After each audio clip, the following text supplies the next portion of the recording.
Roaring Peacock Leeds United podcast. We're back with a match review, which we haven't done in a little while. Leeds United, greatest team in Yorkshire. 4, Bournemouth, the sort of sad little small club. What the fuck are they doing in the Premier League? 3. My name's Adonis. You know me as @the_Adlights on Twitter. It's a very good hello from me. Joining us to discuss this sort of bizarre game is back once again with the Renegade Master, Juicy Rob @Juicy Rob. Hello, evening. Good evening, Rob. And that bloke from Twitter @Barney LUFC21. Barnes. Aye, you all right? I'm very good, thank you, Barnes. Now, Rob, you haven't been here for a while, so we have to say congratulations. Thank you very much. Right? Because you've had a small child. A human offspring. Someone's allowed me to breed, which is we're in. No, that is weird. The way you've said it is weird. Yeah, not that I've been allowed to breed experimentally. Yeah. No, right. She's a brave lass. Should we be informing anyone about this? And Barnes, you've recovered from Saturday night. Just. Let's just say it was I went rogue. You went rogue. I went rogue. And then you went to IKEA the next morning. No, we went to Barker and Stonehouse the next morning. Barker and Stone, what's that? Oh, Barker and Stonehouse, don't you know? It's like a bit of a posher version of IKEA. Is this like a Harrogate IKEA? Yeah, well, we wanted to go get a new sofa, and when you're hungover, all you just want to do, test out the sofa, just think if you can sleep on that sofa. But obviously, right. You can't really do that, can you, in public? Yeah, and then you get woken up dribbling on the couch 2 hours later by the store manager. We're closed now, mate. Come on, crack on. Yeah. Sunday trading. You're not at Ellen Road anymore, mate. A few of your comments. Rob is back, says Nora Smallchild. Ha ha ha. Liam, hi lads, great Saturday night. Yes, it was. Michael got can't win anything with young'uns. That was Alan Hansen, wasn't it? When does Barnes not go rogue? Says Nora. Shh. The stories we could tell. Play the kids against Wolves, says Liam. Bremner's Ghost Evening All, another bonkers weekend. And Michael got, I eat spaghetti and I drink Moretti and, oh dear. Well, we might talk about that a bit later. I thought we'd start off with the less controversial topics first. Leeds United playing football. First thoughts, Rob. You guys were both there, weren't you? Yes, indeed. I think, like most people, by half time I was a bit angry. I just thought, here we go again. We've let it slip. We're defensively naive. We're tactically so narrow. There's no one talking to each other, no communication. You're on the back foot, and then I didn't see a space or an opportunity where we could find some belief. The passes were a bit wayward, and then all of a sudden, you bring the kids on, they energize the game, they want it more, you get one back, and then the rest, as they say, is history. So, yeah, I still, obviously, am amazed by how we turned it around. Absolutely fantastic result. It come at the right time as well on the back of the Liverpool win, much needed, definitely needed for confidence and for easing the pressures going into the World Cup break. But controversially, I think it is just papering over some of the cracks that really need addressing during said World Cup break, so that when we come back in January, we're not facing these mammoth uphill mountains like having to go away at Anfield and get 3 points, or turn it through and deficit into a 4-3 win. So yeah, really pleased with the result. Chuffed to bits. Can't fault the kids. Can't fault the effort levels after half time. But that first half was worrying. Okay, Barnes. It's just really frustrating how we can just take the lead again, and then within a few minutes we lose it again. We just seem to close the game down. Every time the commentators were talking about Bielsa, it looked like chaos all the time, but at least it was measured chaos. Under Marsh, it's just chaos, constant chaos, and it's just we can't seem to just say, right, we're not going to attack. We're just going to, because he goes on about 70-30, and it's just constant all the time. And it's the real frustration is that you see these goals and you can see him within 2 or 3 passes quite easily, and we look really, really weak. But it was good to see the actual. It felt like a new guard was. I think Wiggy said in the group chat a new guard was taking over in the second half. Some of the under-23 stepped up. So it's good to see under 23s can handle the pressure, where other players are seen to be struggled, or I don't know, you just can't put your finger on it. It's when we go ahead, it's like, I don't know, it's just frustrating. Yep. Michael Gott says, thought match of the day analysis was spot on, too narrow and high press all the time, teams getting behind our fullbacks. They showed that there was always 5 opposition players in attack and against our back 4, so there was always that overlap, which was causing us massive problems.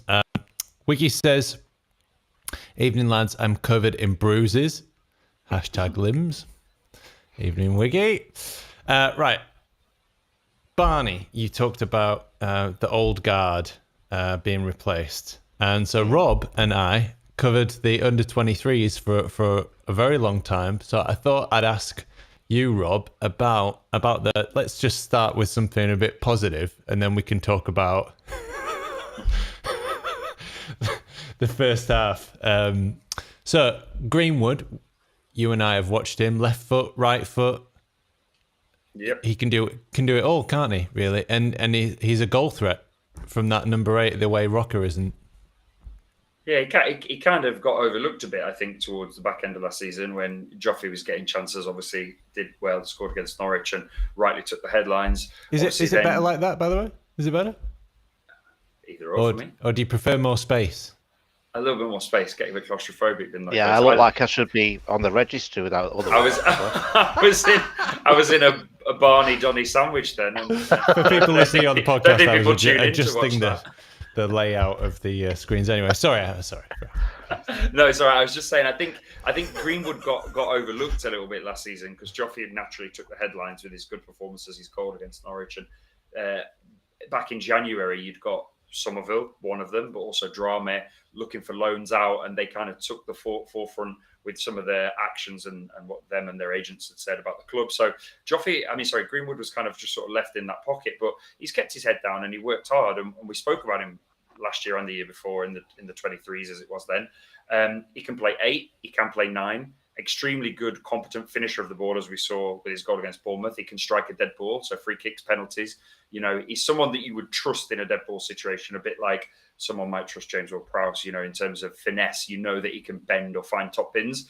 That ball was still moving, by the way, and spinning in the opposite direction as his ball struck that. So that's a shot that easily, without the right technique, could have gone spooned into row Z. And I thought his finish was fantastic. So, yeah, I like Greenwood. I still have question marks over some of them, their ability against more physical teams with big presences.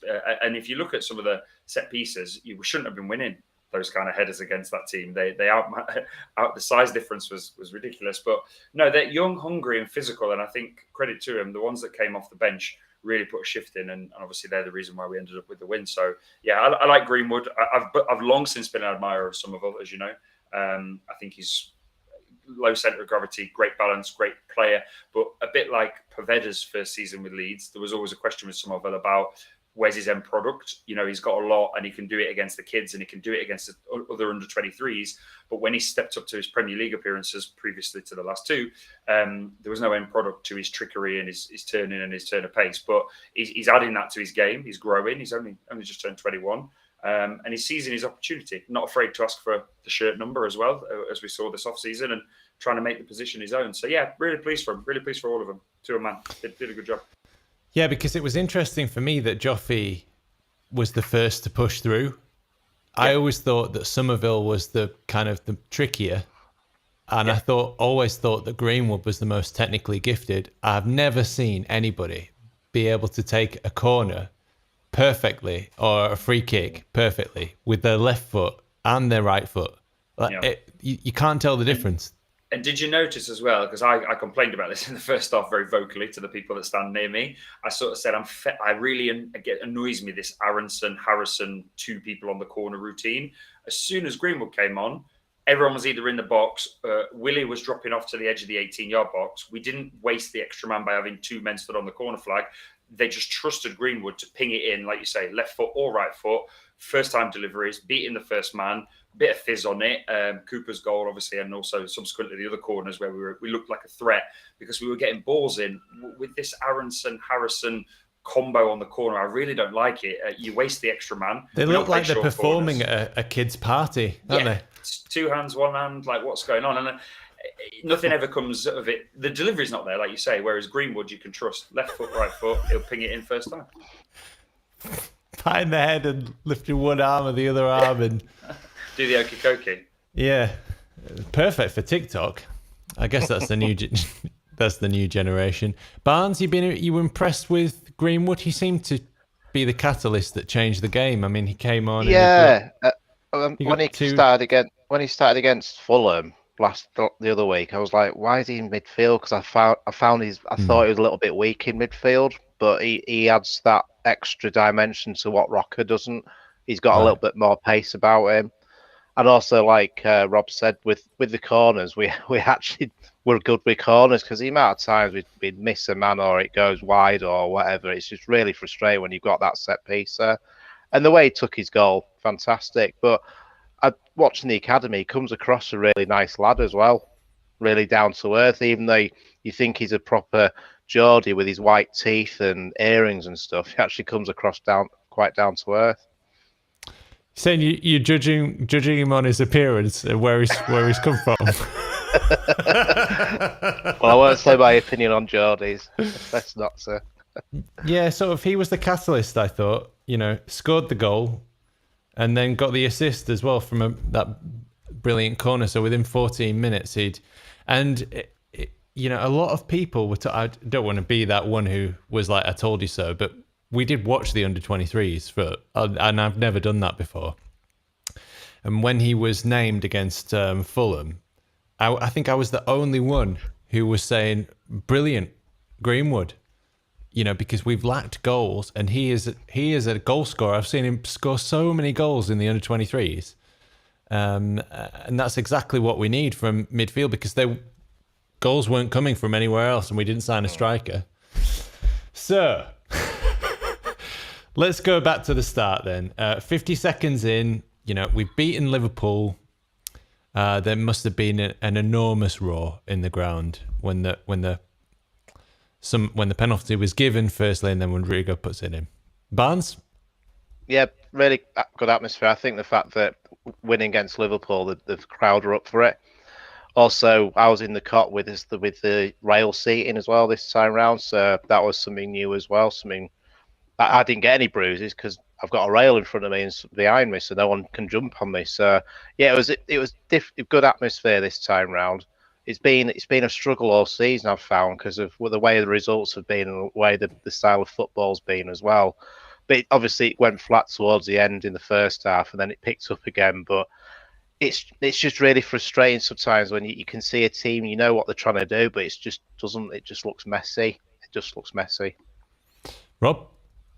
Yeah, I mean, it's narrow. The style of play is too narrow. I still protest that. I think with the quality of wingers we've got, we're sitting too narrow, and Bournemouth had a game plan first half and they kind of executed it perfectly, barring the fact that they conceded the penalty, which, like Barney said, it should be a catalyst. You should be able to be in a position there where you score that, you shore up your back four, you let Adams and Rocker ping balls about from midfield, use a bit of width, and then see how the game goes, because they're technically not a brilliant football inside Bournemouth. They've got some decent individual players for that level, but we should be beating them at home, and we made a meal of it. And I think the atmosphere did get sucked out of the road the first half, because people have seen it all before. Saw it against Fulham. It was very similar atmosphere to what happened at Fulham just a couple of weeks before that. But you go back to last season as well. There's games where you can see, like Barney said, what the players are trying to do. They've been told to execute with the two holding midfielders and then push on through midfield and play out. But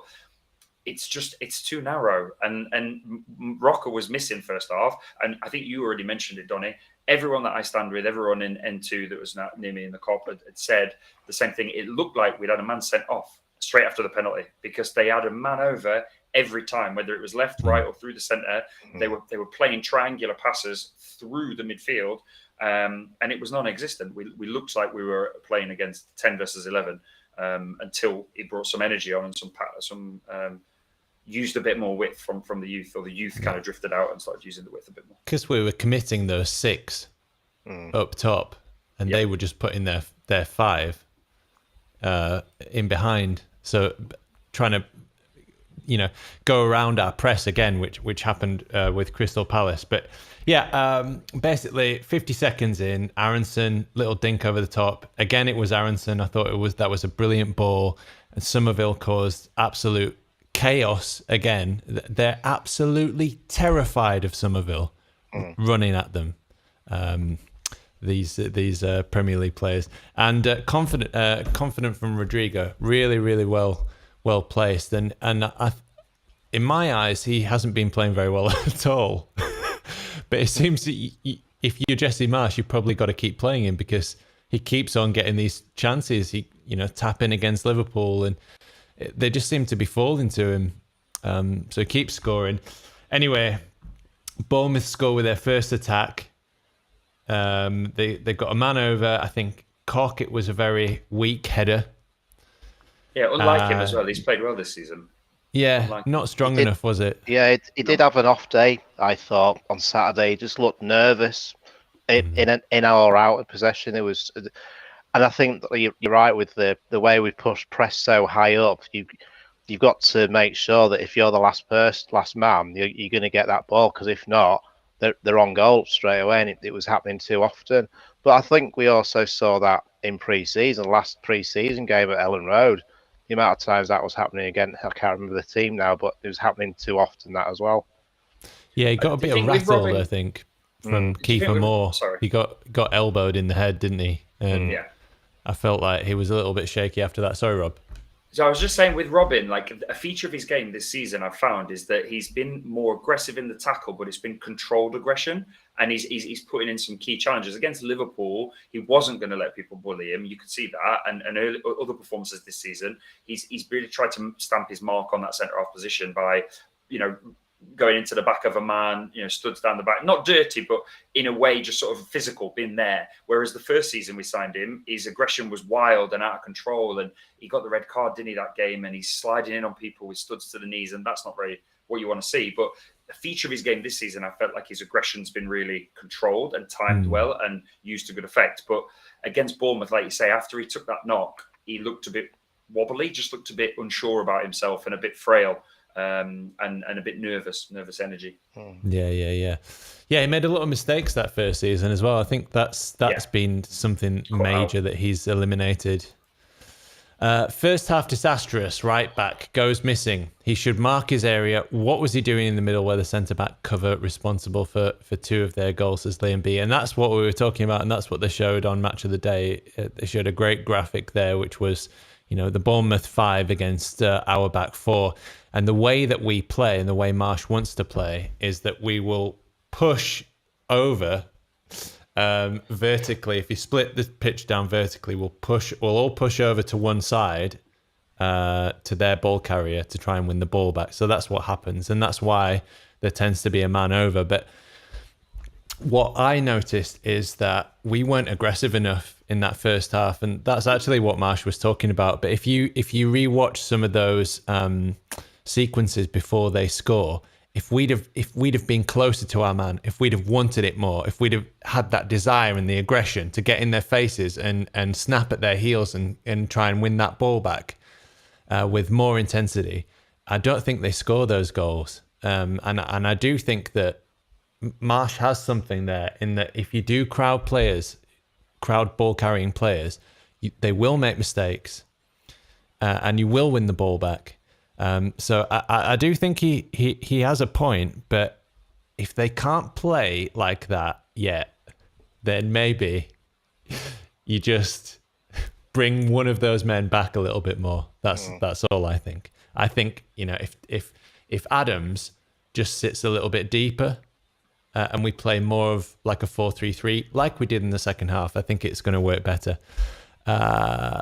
Michael Gott. Their tailgate parties at NFL games are out of this world. Did one in New York of the year. Not sure what that means, mate. But having a good time there, Michael. I know what a tailgate party is, but I just don't understand the reference. Pies and fish and chips aren't that good for the heart conditions either, said Nora. Yes. Leeds United is not good for your health. Right. 4 minutes after Bournemouth score, Strauch heads the ball off the line with Meslier beaten. And then sort of on the 20-minute mark, one ball over the top into that corridor of uncertainty, which we talked about last week, which is the space in between the back line of defenders and the goalkeeper. We weren't close enough to the opposition. We were ball watching, and they score. 26th minute, Somerville is somehow the last man. So he's now our brilliant young, Ronaldinho type, hope, attacking wise, and now he's the last man. Last ditch tackle, good Meslier save, and then on the 28th minute, Moore misses from 3 yards out.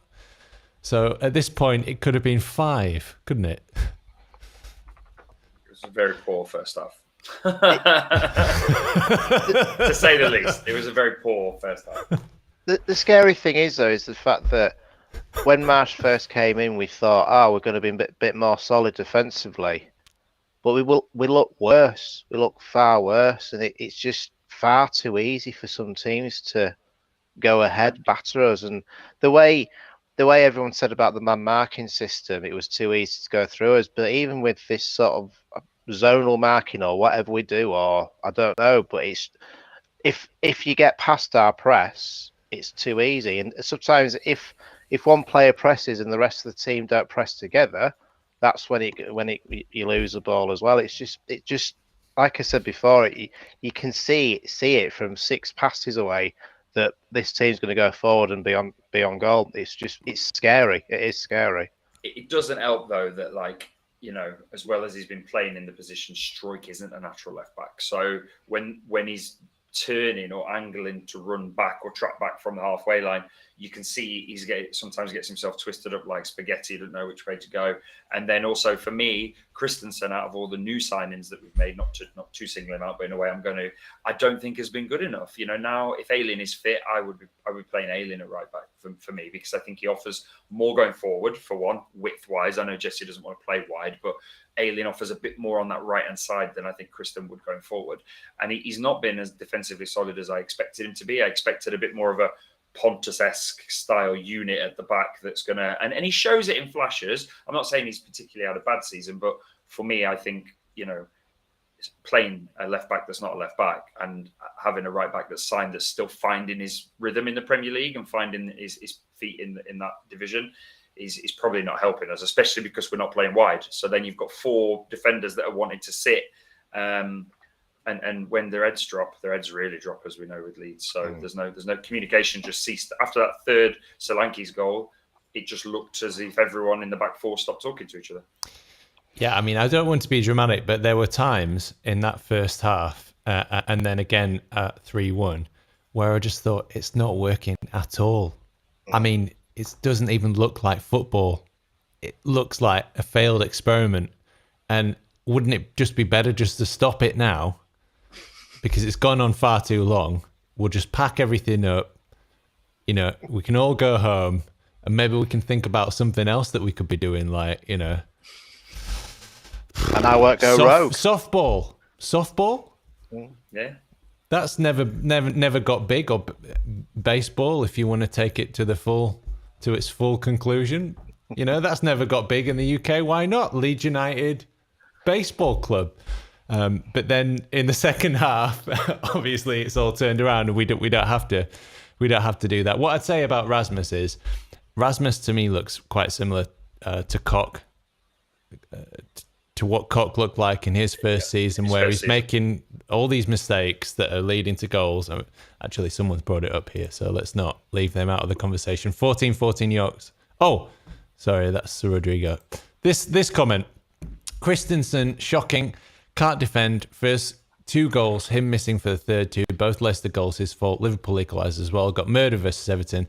He's Firpo with blonde hair, which I think is a bit harsh, because at least I've seen flashes from Rasmus of he's developing into something, isn't he? He's definitely got better the last few games. He's got to calm it down, and I think he's uncertain when he gets the ball on the right hand side sometimes, especially when he's touchline tight.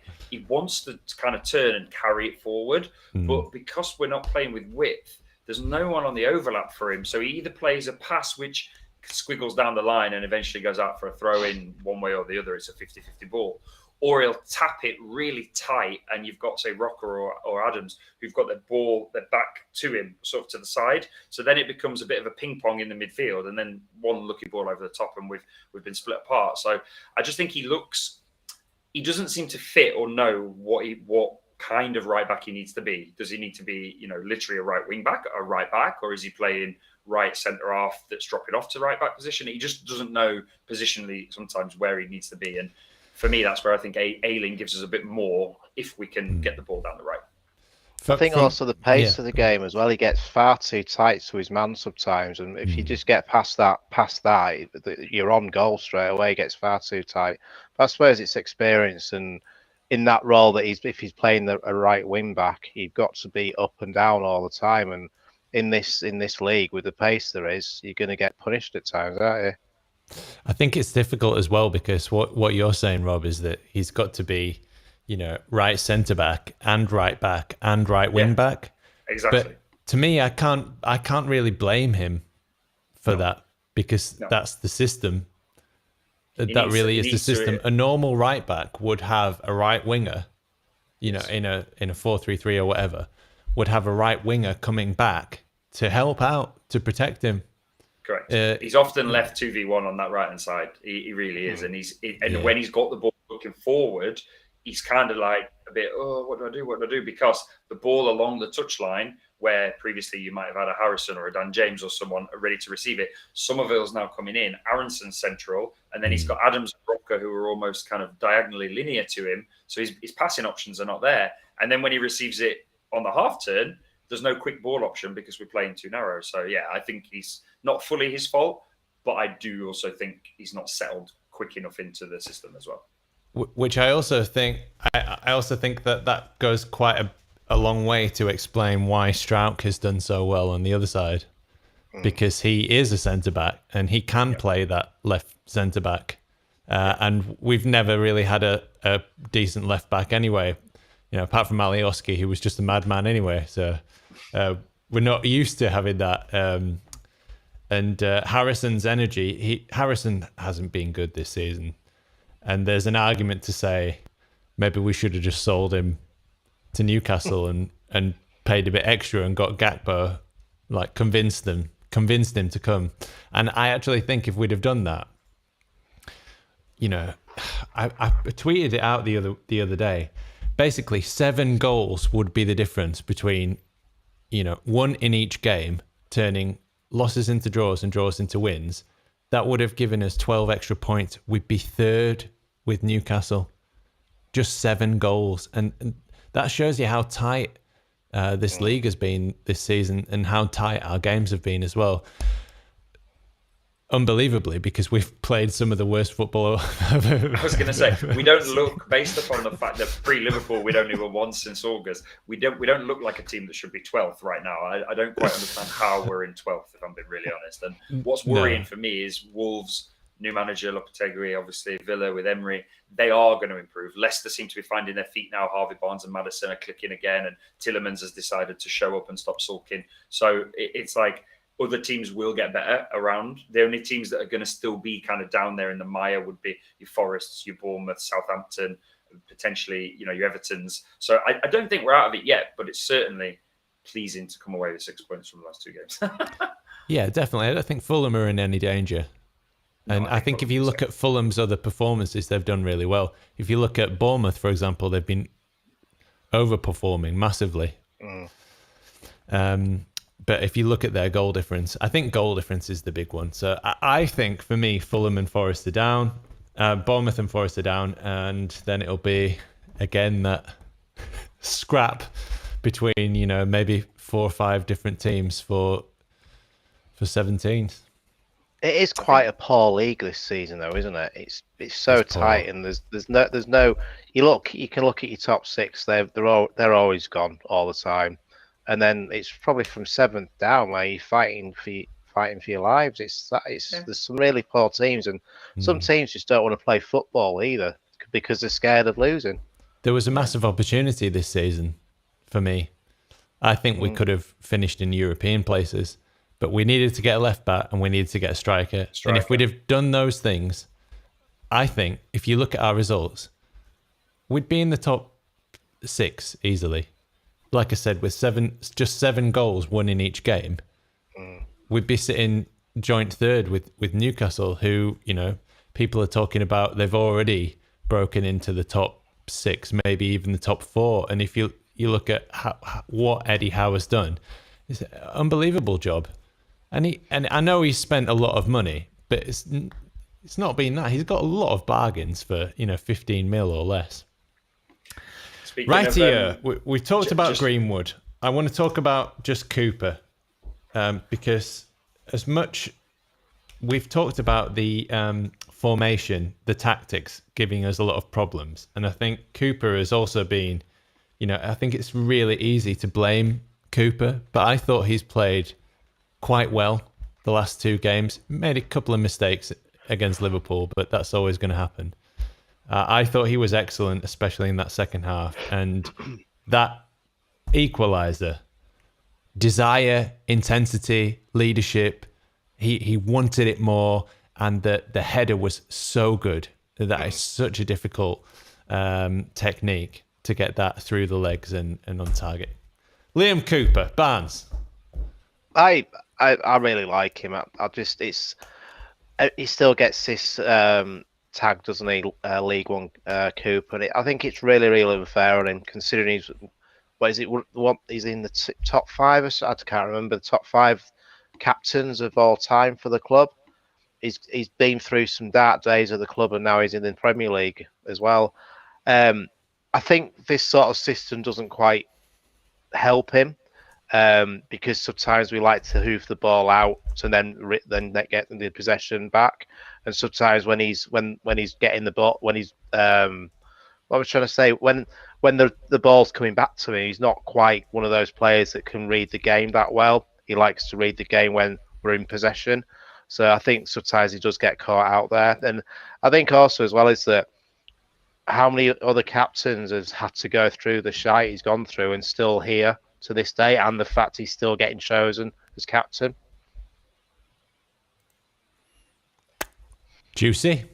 Yeah, I think it's only after he's gone that people will realise what he's done for this club. I think Barney's right. You forget that he's got that tag of League One, Liam, because he was down in and amongst the rough with us for those years, and he's come up with us through the changing of squads, changing of managers, multiple changing of head coaches since he's been there. So, and for him to still wear the captain's armband, I like him. I think, sadly, for Liam Cooper, that the kind of end of his regular appearances will be when we sign a proper left back, because for me, you would then have Struijk and Koch as your 2 centre halves if you're playing 4 across the back. That's just my personal opinion. So I think that will be the sad day, because we do need a new left back. And I think when that happens, it might see Cooper's game time reduce. Having said that, if he keeps putting in performances like he did against Bournemouth, or indeed he has shown flashes this season, he's still got a lot to offer this club. And I think, he doesn't always get the respect he deserves. I've been critical of him in the past. He is capable, that flop where he kind of like got himself spun around against, was it Salah against Liverpool? And he ended up sort of flat on his belly, and you could see the fear in his eyes when he looked up, because that could have easily been a goal. Some mistakes like that he's still got in him. But every player can make a mistake, and he's a dedicated leader. I hate this phrase, but he does know the club. He knows the fans. He understands why people get on certain players' backs and why there's a bit of trepidation, or the passion can get sucked out of Ellen Road and people's heads dropped. I was just surprised that when Bournemouth scored the 3rd that he wasn't more vocal, because I've seen him be more vocal than that. When we're taking a beating, he has been more vocal about keeping the squad rallied. But I like him. I rate him. I just think it'd be a sad day when we replace when we get a good left back, because for me, I see Struijk and Koch as the natural centre back pairing and that might see his downtime. But no, I like him. I like him a lot.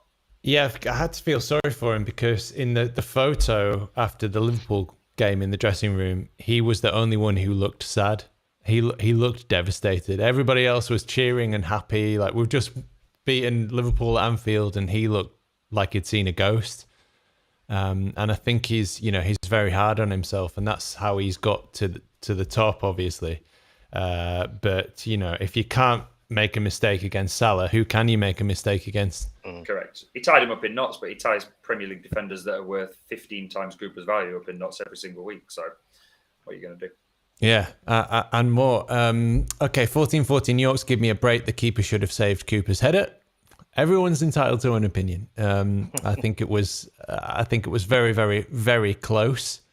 When you're that close, it's difficult to react. And what Cooper did really well was direct the header down and through his legs. So he was behind it as well. He was bent behind it, so he's got to arch his neck in an unnatural way to. He's over the top of the defender. Intensity. Just wanted it more. Michael got Cooper a leader, a role model, but his time is nearly done. Bremner's Ghost Cooper has been great value for the 600k we paid for him. That's just bonkers, isn't it? Yeah. Liam B, I don't see Liam leaving Leeds. Probably be part of the coaching setup. Is this Liam Cooper's burner account? You haven't disguised it well, Liam B. Definitely not Liam C. It's not Liam Bridcut, is it?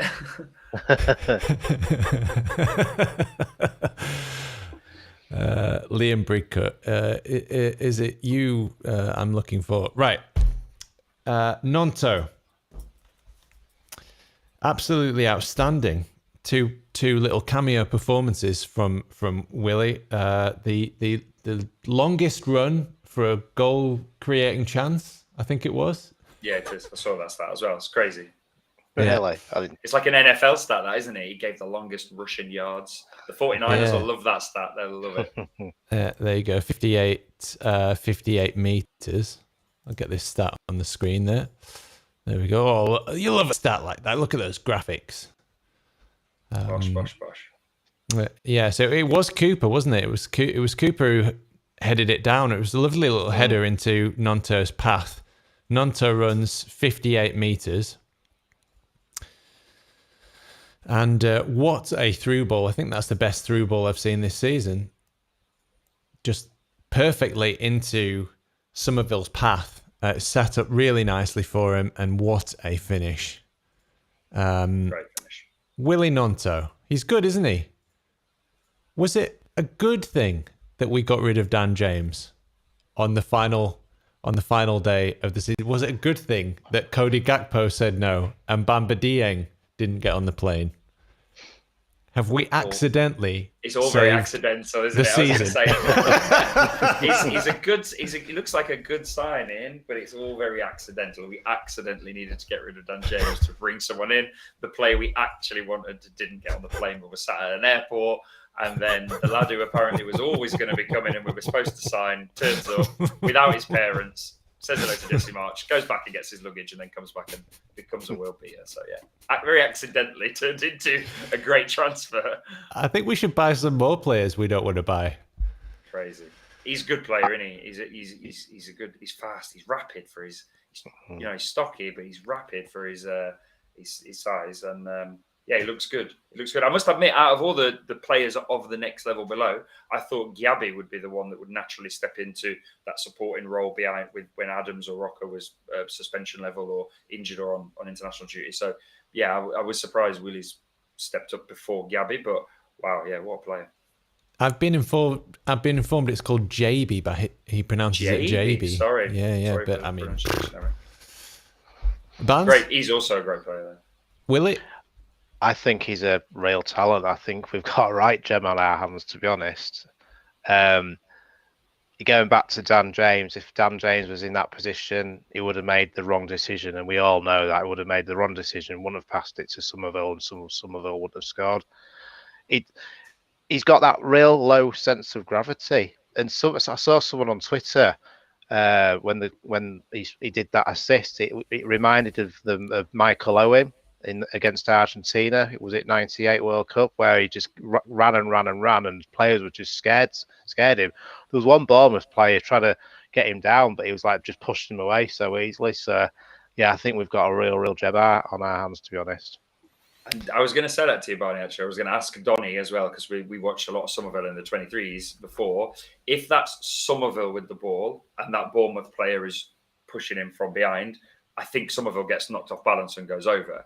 But Gnonto's got a more stockier frame and he seems to be a bit more of a sturdier unit. So he was having none of that. Again, similar to NFL, he just kind of shoved him off, didn't he, and carried on running. But I think if that's a Somerville or a James, they're probably going to lose balance because the player did literally push him in the back, and it'll be a free kick and the game finishes 3-3. So fair play to him, because he was running at some speed as well, and you can physically see there's a direct blatant push from the Bournemouth player to try and knock him off balance. Going to take a lot more than that to bring our Gnonto down. Good Amen. God.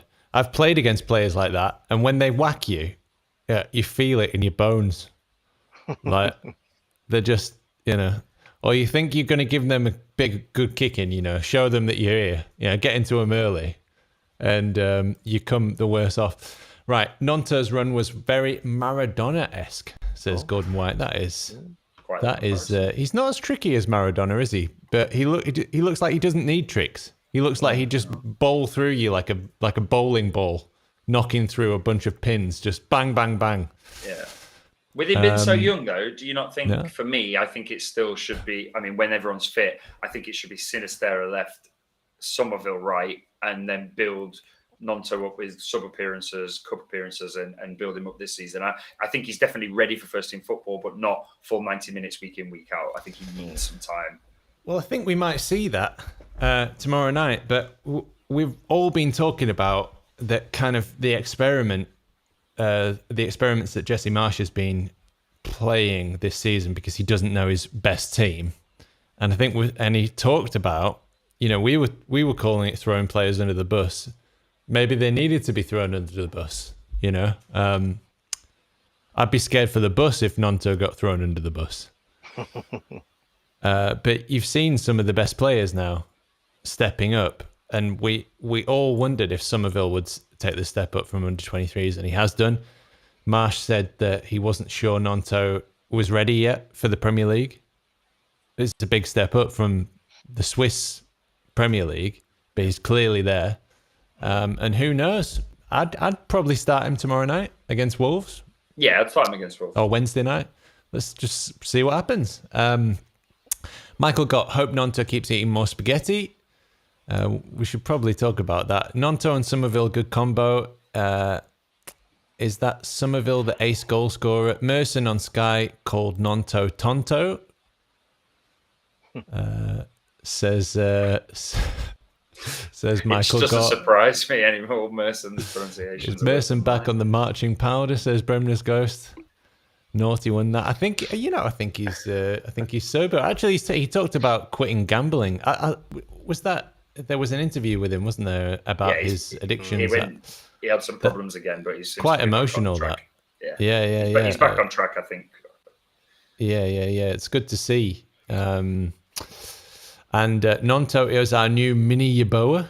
Well, if he scores some goals like Yeboah, I haven't seen him as a goal scorer, but he's definitely a creator and he drives the ball forward, which seems to be exactly what we need in this system, which I think why Harrison isn't doing so well, because that's exactly what Harrison doesn't do. Right. Let's talk about the Gnonto chant a bit later. Let's just continue with the chronology of the game. So Meslier catches the ball, full-time whistle, fireworks go off, everybody again running over to hug Jesse Marsch. This is a get out of jail free card from Marsch, because that was appalling at certain points. What are the emotions? At full time in Ellen Road? Wiggy been saying bruises and everything. I was just like, what the fuck has just happened? Yeah.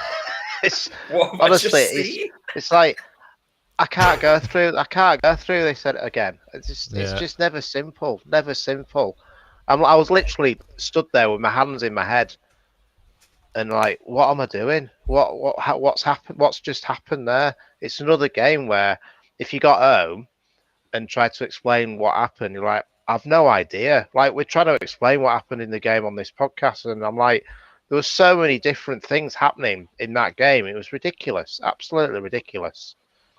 But when they start playing the Kaiser Chiefs, I predict right, it starts to get the crowd going as well. And dare I say it, I mean, I'm still not convinced about Marsh and what he's trying to do in the system, but for some reason, I do think the players are playing for him, and that's why we're getting these positions, why we're getting these results. I do think that, and I think that there's some players on Saturday that stepped up to the plate, and I noticed when we were losing as well, there was some players having a right bollocking some players as well. So I think it's just I can't really explain how the emotions of that game whatsoever.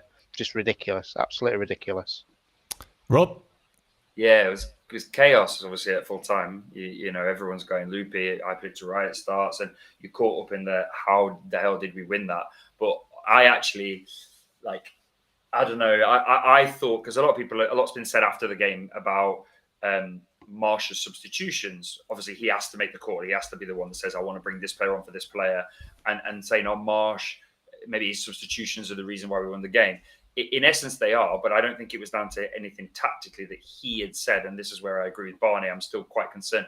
I thought what happened was he was just looking to make changes, to bring on some energy. And obviously he's a qualified coach, so he's not just throwing players' names around. But I actually think it was the energy and the passion and the enthusiasm and desire of the players that turned the result around rather than anything genius tactically that Marsh did. And I think there's just been a comment in the there we go, by Michael Gott. I had bittersweet emotions because I was relieved, ecstatic. You're over the moon that you've scored the winner and it's paid off. But we can't keep. He's bought himself at least the Spurs result, which is a freebie now. If we win, lose, or draw that, I think he'll keep his job through the World Cup break and into January. If we'd have got beat by Bournemouth and obviously not done so well and maybe got a point or even lost against Liverpool, which was more than likely, then I think he would have been gone at the World Cup. But I think he's bought himself some time. The players are playing for him, so let's give him that. I am less than convinced still by him as a coach, but I do like the way he talks sometimes. I like his philosophies. I like his ideology. He's getting through to the players in some ways with his mental attributes, but I still don't get tactically what we're trying to do. And that first half demonstrated that for me. So yeah, bittersweet was my feelings at full time. I was exhausted. I'm exhausted with Leeds. Absolutely exhausted. These last few seasons, especially last season, especially that Brentford game, it was a lot. And I remember us sitting there afterwards, you and I, Barney, and we were just looking at each other like relieved, but just unhealthy. The stress is unhealthy, and Ewan was sitting there giggling away like the little devil he is. I said after that game, I do not want to go through that ever again. Yeah. And it feels like we are having to go through that again. It's just never simple. Just like, again, we go ahead 1-0 and just think, right, nice, simple 1-0. That'll do. I'll see you later. We've got to win. But no, Leeds, just typical Leeds. Because we had quite a few seasons there where, it wasn't going to get any better than probably 13th, and it probably wasn't going to get any worse either in the Championship. And you don't get so invested then. But the last few seasons, obviously, it's taken the pressure up, and you don't want to go back to the Championship every time. Just looking at that table and looking at the fixtures and thinking, Luton away on a Tuesday night.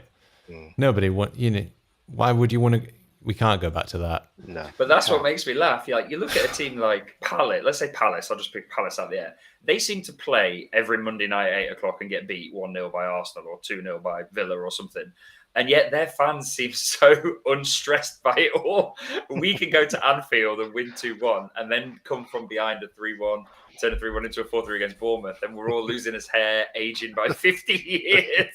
It's not healthy. We need to. I'd rather it be like this in a way than be mundane. However, I'd rather us be more securely comfortable with knowing that tactically what we're doing is right. Sometimes it just doesn't work, rather than tactically what are we doing, and we're having to pull these rabbits out of the hat every other weekend.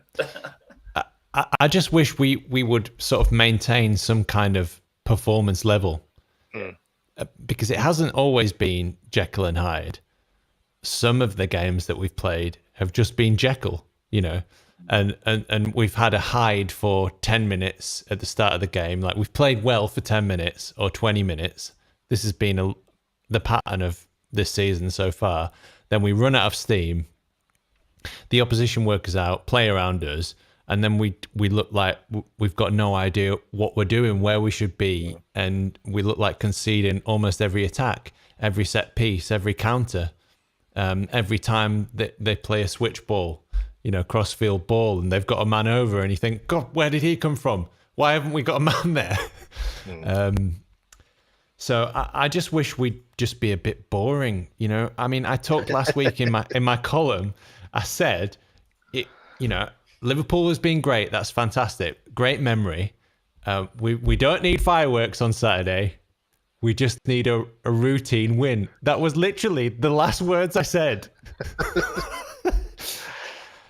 We've seen comebacks previously. So, I mean, it's going 2 decades back now. But we saw 2 comebacks at Ellen Road in November. I was there for both of them. I don't know if you guys were. But we had Derby. That's my favourite game of all time. Loved that game. Right. Yeah. I was there as well. Yeah. Yeah.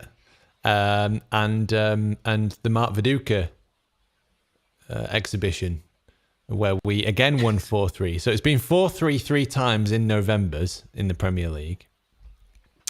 I felt like those previous games were much more enjoyable than this one. I think it's because then we were challenging for Europe, and we hadn't really experienced. Our generation experienced relegation and 16 years of shite in the Championship, and just nowhere near thinking that we're going to be playing Liverpool ever again.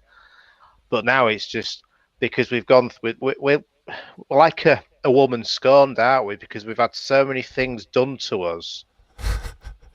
We can't have a healthy relationship with our football club because we always look on the bad side of things all the time. Yep. Okay. Right. Shall we talk about Victor Orta? How long we got? Jesus. As little time as possible, preferably.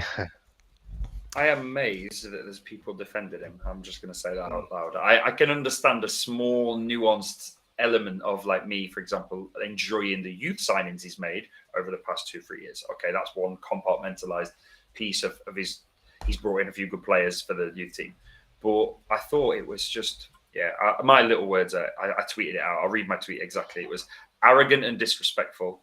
After not winning since August before the Liverpool game, I think fans are more than entitled, paying fans, whether it's paying to go to games, paying for merchandise. If you're a fan of the club, you're okay to ask questions in a constructive way, and you're okay to express how you feel about the board and the running of the club, etc. Back-to-back wins is brilliant, but we're not out of trouble yet. So I think what he did was tone deaf and arrogant and disrespectful. That's my opinion on the matter. Okay.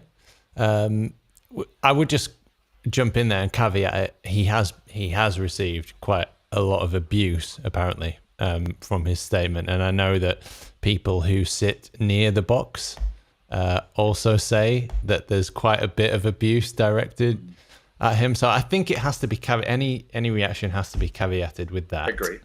But if you put your head above the precipice, because he was the one that, when Bamford did the interview that time and we just got promoted and he's in the background purposely singing in the microphones, we're Leeds United, we're top of the league. If you're going to goad and bait the general public when your team's doing well, then when the decisions you make are questionable, i.e. your team's not playing well and the coach you've hired is under pressure and the signings you've made are under pressure, then I think you should probably expect a little bit of fire if you put your head above the precipice. But there's no space in this world for abuse of vitriol, of course, but reasoned, questioned arguments around why the club is going in a certain direction, I think you can only expect backlash if you then become arrogant and entitled with your attitude towards your own fan base.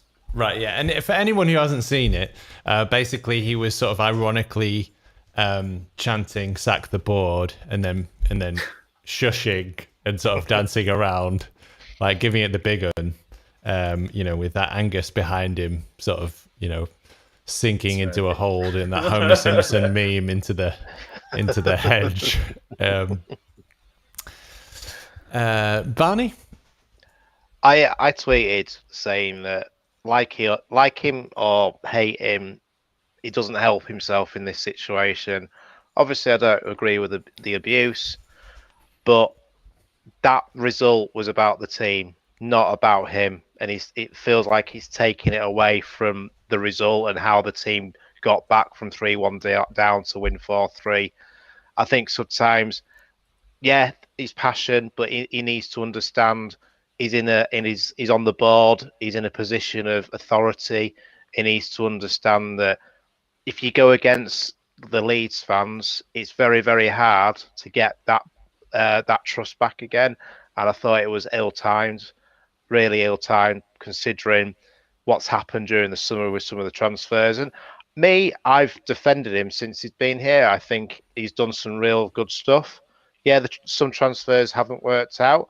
Not all transfers do work out. But I think when we've been through a stress of last season with a relegation battle, and then this season feels very much like a relegation battle again, I think sometimes he just needs to be humble and just not listen to what the fans are saying to him. He just needs to step back and just accept the win and go. And then when we do start winning more games, just sit back and say, "Told you so." But not on a Saturday when you just when we've almost conceded 5 goals. Yeah, against in the first half against a team that's just been promoted. It's just no. When Philip Billings just had your pants down. Just read the room. Read the room. Yes. So yeah, what I would say is that he's been under a lot of pressure. He's letting off some steam. So I understand that, but what I think you said it best, Barnes. I think it's about not taking the attention away from the players, because the thing is, if he hadn't have done that, if he hadn't have said anything, we would all have been singing his praises for bringing in the young players who are now performing and probably going to save the situation for Marsh and everybody else. So by making it about himself and also being divisive, i.e., some people on Twitter love his passion, and I do as well. In the good moments. When we got promoted, that was unbelievable. That was incredible shithousery when he had the binoculars and the flag and all of that stuff. And some people hate it. They don't want to see directors like that. They didn't want to see it when we were doing well in the Championship, and they don't want to see it now. When we're struggling, when we're Jekyll and Hyde, giving it the big uns right after a very narrow win against fucking Bournemouth, when we've played so badly in the first half, and it's such jeopardy. And there have been questions about recruitment and so on and so forth. It felt like he was being divisive, i.e., some fans love it, some fans hate it, and it felt like he was taking attention away from what should have been a fantastic feeling, a fantastic comeback. So I think in general, public relations has been a problem from the board, and I feel like they haven't helped themselves. And it's not just Victor, it's also Angus's program notes at times have been very belittling, and Radrazani's famous tweets with, Adam Forshaw is our new midfielder, for example. And, we're don't worry, we're going to get Bamba Dieng and we'll sign Gakpo in January, wink, wink. It's just, if you went to a public relations the 101, the first class, the entry class, the basics. Surely these guys are more intelligent than that. You have to, as a board, you have to be performing at the highest level in terms of public relations. That's one of the biggest jobs as a board. And the reason why you do that is to unite the fans, to not be divisive, to not be loved and not be hated. Just be there and just be working hard. And I think they've brought it on themselves. Oh, God. Anyway, I've written a piece about that. It'll be out on BBC Sport app. You can follow Leeds United on there for my rantings. Gordon White. Orta was abused as someone had given up his personal phone number. That's what he said in the statement. Yes, which is horrible. A little bit worrying. It's how it's not you would have expected that during like the Bates era or a Cellino era, but not under a professional Premier League team. It was Toenail Soup, wasn't it? On Wacko, who got the phone number of Cellino and called him up.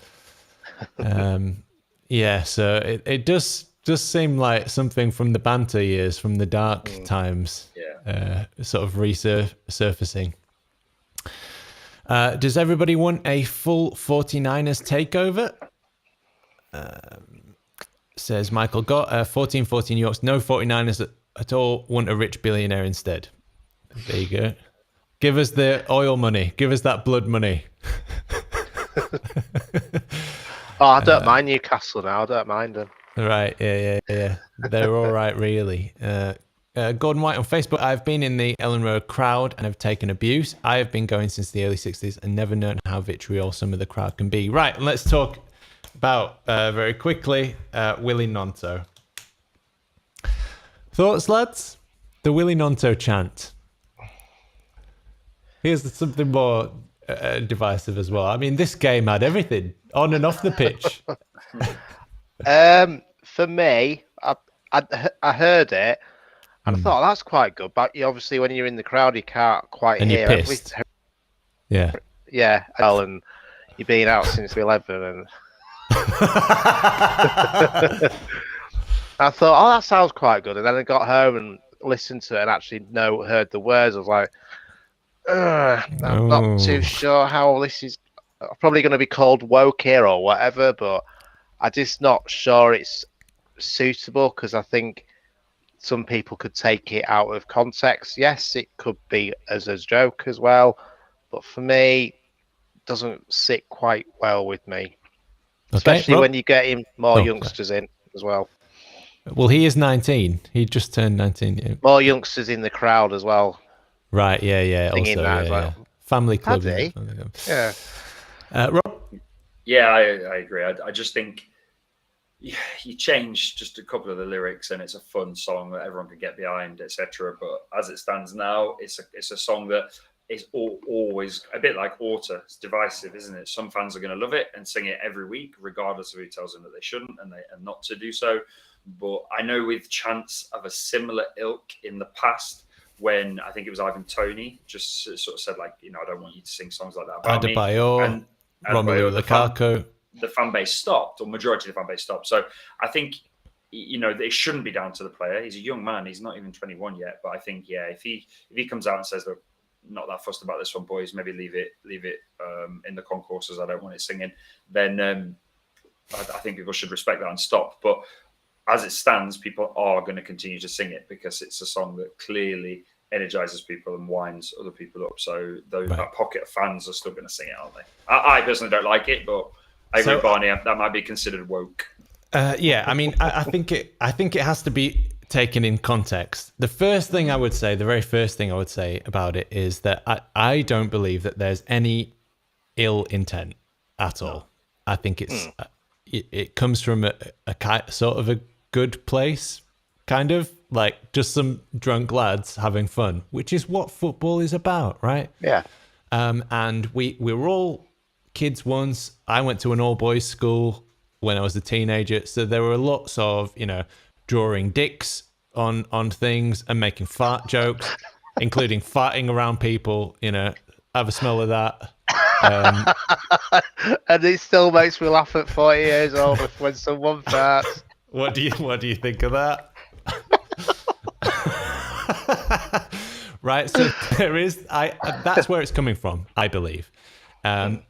Unfortunately, or fortunately, we don't do anything in isolation, and there are historical reasons why this kind of racial stereotyping exists, and it's not a pleasant place where this stereotype comes from. The stereotype comes from hundreds of years of white people othering black people by calling them savages and animals, and saying that they've got a huge sexual desire and an enormous, animal-like penis, and using that as an excuse to other them, to make them slaves, and so on and so forth. And it doesn't affect me because I'm not black. So all I can do is try and rationalize, okay, why do people have a problem with it? And so that's what I've been doing. I've been doing research. I've been looking at it. Basically, I've given you the summary there. But there are, if you're interested, ResearchGate is on there. There's a paper called "Labeling Black Male Genitalia and the New Racism." And if you go into that, it goes through the history of it and why you might come to this point. Now, in terms of football in context, you talked about it, Rob. Emmanuel Adebayor in 2011 was given a very similar chant, asked not to do it, kick it out, condemned the song, saying it had racial undertones. It was deemed offensive but not racist by the club. And then the same thing happened a few years later to Lukaku, and that was deemed racist, and the club and the police were looking at CCTV footage of the fans, trying to find the fans who were singing it and ban it. But one thing I would say is that, you do have to remember where it's coming from. It's coming from a bunch of drunk lads having fun. That's the intent. I don't think there's any intent. But what I would say is, and what you talked about, Rob, is ask Willy, ask this 19-year-old, does he like this song or does he not? And then if he really doesn't like it, then I think, I personally wouldn't sing it. I love it. I love the idea of it, but I just think the last line needs changing. Yeah, that's what I think. It's just, if he's not happy, people should respect it and change the lyrics. But I don't think at 19 he's going to come out when he's just joined a new club. He doesn't want to alienate himself from the fan base. Unfortunately, football is a game of opinions, and some people are going to like this song and some people aren't. And obviously, we as the three people here, so for example, are not so keen on some of the lyrics within it, but we can understand those that do sing it are not singing it potentially with malice. So it's always going to be a divisive thing. Any chant, a lot of chants. We spoke about it on previous pods. Even if you change the, and we're not looking at it from a racial angle, we're looking at it from, for example, victims of Jimmy Savile, and that we've been down that route before. And there's all kinds of different chants which some of us like, some of us don't. Some people, more modern fans, try and embrace that Leeds are vile culture, and that's their entitlement. They're fans, they're ticket goers, as long as they're not breaking the law. But yeah, I think with this one, maybe ask the lad, and if he's not doesn't come out with it, people should use a bit of common sense and potentially change the lyrics or stop singing it.